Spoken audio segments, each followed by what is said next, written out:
Hi everyone, welcome to the YouTube channel.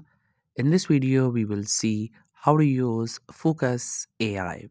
These days, Fooocus AI is in trend and everybody is making content out of it. So if you want to try it, I'll show you how you can do it. So first, you have to simply go to a browser and there you have to search for Fooocus AI. Once you have searched for it, you will find this first link, which is the actual website link for Fooocus AI. You have to simply get there and then you will land onto its website. If you would like to explore the website, you can do it. Check out what sort of services they're offering and what sort of, capabilities they have. Then you have to simply click on login and sign up using your Google account. Once you have done it, you will land onto this page. This is their actual home page. There you can add prompt and then the image will be created after it.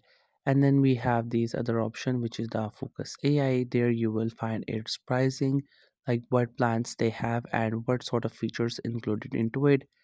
Then they will show you what sort of work you can done into their subscription if you get it.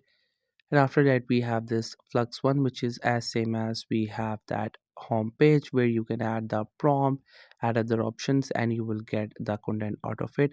And then we have the Nanobdana is the AI technology that can be used to generate images. It is one of the leading technologies right now in the AI, through which you can create wonderful images.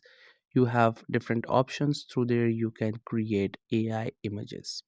Then we have the image scaler where you have for the two options and also the other options like the beta focus AI. So you can simply start your journey through any option based on what options or what sort of work you need. Let's say if you're onto this page, you first have to choose the quality or the dimensions for your video. Then we have these options you can select like from 4 to 6, and after that you have to give it a prompt. In a prompt you can add anything, and whatever you add, based on that the image will be created. Once you're done, click on generate images. It may not work in the initially, so you have to do it again, and after that the image will be created and you can see the quality what it has generated based out of the prompt. So that's how you can use the Fooocus AI. It has different features. You can try it out based on what you need. I hope you find this video helpful and informative. Make sure to subscribe to the YouTube channel for more informative videos and updates. You can leave a like, comment. If you have any queries, feel free to ask. Thank you so much for watching the video.